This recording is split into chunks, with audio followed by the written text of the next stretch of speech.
Hello everyone, আসসালামু আলাইকুম। কেমন আছেন সবাই? আমি আলহামদুলিল্লাহ ভালো আছি।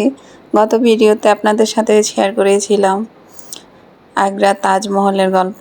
আজকে শেয়ার করতে আসলাম তাজমহলের খুব কাছাকাছি রেড ফোর্ট, যাকে শাহজাহানের বাসভবনও বলা যায়, মমতাজ শাহজাহানের বাসভবন। যাই হোক, এই জায়গাতে শাহজাহান এবং তার পিতৃপুরুষ তাদের মোটামুটি 10 জেনারেশন এখানে ছিল বলা যায়। তো সেই জায়গাগুলা ঘুরে ঘুরে দেখতেছিলাম। আমাদের সাথে ছিল একজন টুরিস্ট গাইড। উনি আমাদের দেখিয়ে দিচ্ছেন কোন জায়গায় কি ছিল, কোথায় কি ছিল। বেসিক্যালি এটা একটা ডান্স হল বলা যায়। এখানে চারপাশে পর্দা টাঙানো ছিল। উপরে সব দাসীরা এখানে নিচে ডান্স করা হতো। উপরে ছোট ছোট ঘরগুলা থেকে দেখা যেত। এখানে এক পাশে শাহজাহান বসতো, অপর পাশে মমতাজ বসতো। বসে এখানে ডান্স দেখতো। তারপর আমাদেরকে ভিতরে নিয়ে যাওয়া হলো। বেসিক্যালি এই পুরা রেড ফোর্টের প্রত্যেকটা সাইড উনি আমাদেরকে দেখিয়ে দিচ্ছেন। এটা হচ্ছে শাহজাহান এবং মমতাজের রুম। এই রুমের একটা ম্যাজিক্যাল ব্যাপার আছে। বেসিক্যালি রুমের পুরা উপরের সাইডের চারপাশের দেয়ালটা ফাঁপা, মাঝখানের জায়গা ছিল। সেখানে শীতকালে গরম পানি দিয়ে রাখা হতো, গরমকালে ঠান্ডা পানি দিয়ে রাখা হতো, যেন রুমের টেম্পারেচার আরামদায়ক হয়। আর সেখানে রুমের এক কোনায় কথা বললে অপর কোণা থেকে খুব সুন্দরভাবে স্পষ্ট শোনা যেত। তারপর উনি আমাদেরকে দেখাচ্ছিলেন যে দেয়ালে যেই রুবিগুলা, তারপর পান্নাগুলা খচিত ছিল, এই স্টোনগুলা যেগুলা জল জল করে জ্বলতেছিল। স্টোনগুলা বেসিক্যালি লাইট ট্রান্সপারেন্ট হয়ে যায়, লাইটের আলোতে, মোবাইলের লাইটের আলোতে ট্রান্সপারেন্ট হয়ে যায়। এই যে চারপাশে উপরে সব জায়গায় কারুকার্যগুলা এত সুন্দর ছিল।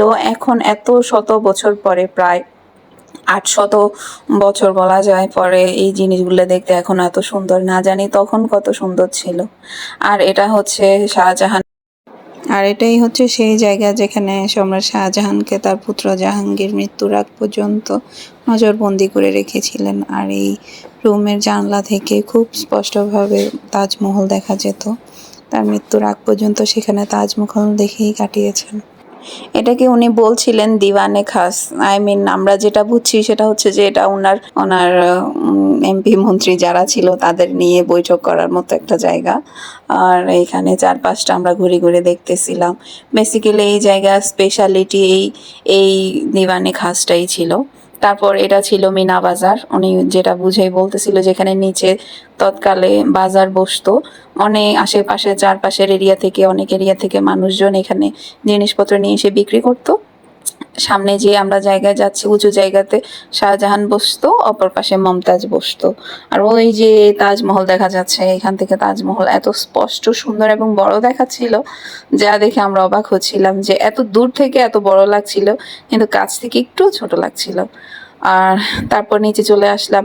এটা হচ্ছে দিওয়ানে আম, যেটা ওনার ভাষাতে ছিল।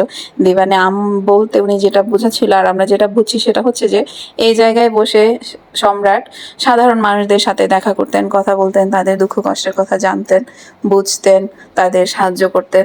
এই যে এই উপরের জায়গাতে একটা ময়ূরের সিংহাসন ছিল, সেটা 800 কেজি স্বর্ণ দিয়ে বানানো ছিল। সেই সিংহাসনটা ইরানে নিয়ে যাওয়া হয়েছে পরবর্তীতে, যখন যুদ্ধে তারা হেরে যায় তখন ইরানে নিয়ে চলে যাওয়া হয়। আর সেই সিংহাসনে ছিল, আমরা ছোটবেলা থেকে যে হীরার নাম শুনেছি, কোহিনূর হীরা, পৃথিবীর সবচেয়ে বড় এবং মূল্যবান হীরা, সেই হীরাই ছিল এই ময়ূরী সিংহাসনের উপরে। তারপর আমরা সব গল্প শুনে বেরিয়ে পড়লাম।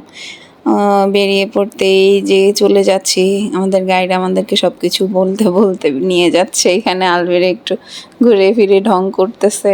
আর এই দরজা, বিশাল বিশাল দালান দেখে তো অবাক।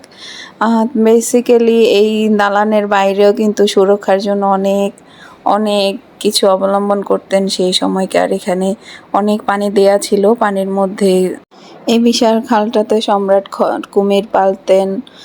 অনেক ভয়ঙ্কর ভয়ঙ্কর যেগুলা মানুষ খেকো, সেই জিনিসগুলাই পালতেন, যেন কেউ সহজে প্রাসাদে উঠে যেতে না পারে, আক্রমণ করতে না পারে। এবং এমন অনেক অনেক সুরক্ষা ব্যবস্থা ছিল এই প্রাসাদে। সেখান থেকে বেরিয়ে আমরা লোকাল একটা বাজারে গেলাম। বাজারে সব পাথরে খচিত জিনিসপত্র ছিল। তারপর আমরা কিছু ছবি টবি তুলে নিলাম সেখানে। একটু আগে ওখানে বৃষ্টি হয়েছিল, এই কারণে ওয়েদারটা অনেক গ্লুমি ছিল। এই যে আলভিরা তারপর রেড ফোর্ট থেকে তাজমহল গেটের সামনে আমরা, এইটা ছিল সেই ঐতিহাসিক গেট। সেখান থেকে বেরিয়ে গেলাম, বেরিয়ে আমরা